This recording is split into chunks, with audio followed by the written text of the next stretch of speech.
Hi guys! Welcome sa isa na namang kakulitan ng aking Junakis. Ito nga kahapon, may nangyari.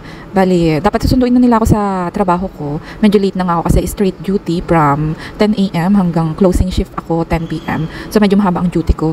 Ngayon, susunduin nila ako kahapon pero bigla na lang nag-send sa akin ng video si Daddy Oli. At ayun nga, nagkaroon ng sunog dun sa sa may tapat namin. So yung tapat kasi namin is building din, tapos dun sa baba nila is may basurahan. So as you can see sa video, nasusunog yung basurahan. Ewan kung bakit at paano nasunog. Pero ayun nga, yung mga bumbero naman dito is mas mabilis mag-responde. So kaya, ayan, meron agad silang bumbero dyan sa may baba. Tapos, ayun, ina-explain nga sa akin ni Daddy Oli na hindi pa sila makakapunta ni Gab kasi nga may bumbero pa at nakaharang yung mga fire truck dun sa daan. Tapos, ayun, nung maya-maya, tinignan ulit ni Daddy Oli, hindi lang nakaharang, yung pala sinaraduhan totally yung daan para hindi makadaan yung mga motorista at para hindi nga ma-interrupt yung mga ginagawa ng mga bumbero.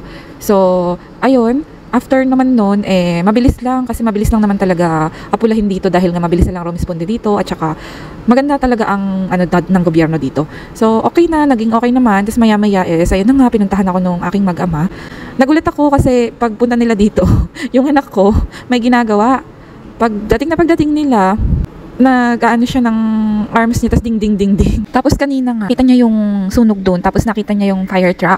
So sabi ni Daddy Oli sa akin, kanina niya pa daw ginagawa yun, hindi niya daw alam kung bakit. Tapos may sound pa, ding ding ding ding ding nga daw.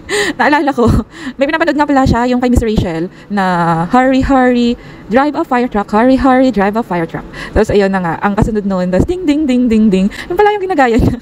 Kaya makikita niyo sa video, ito, yung anak ko, tuwang-tuwa ako kasi yung palang maririnig niya lang palang yung hurry-hurry, nagdiding-ding-ding na siya. Ayun lang ang aming video for today.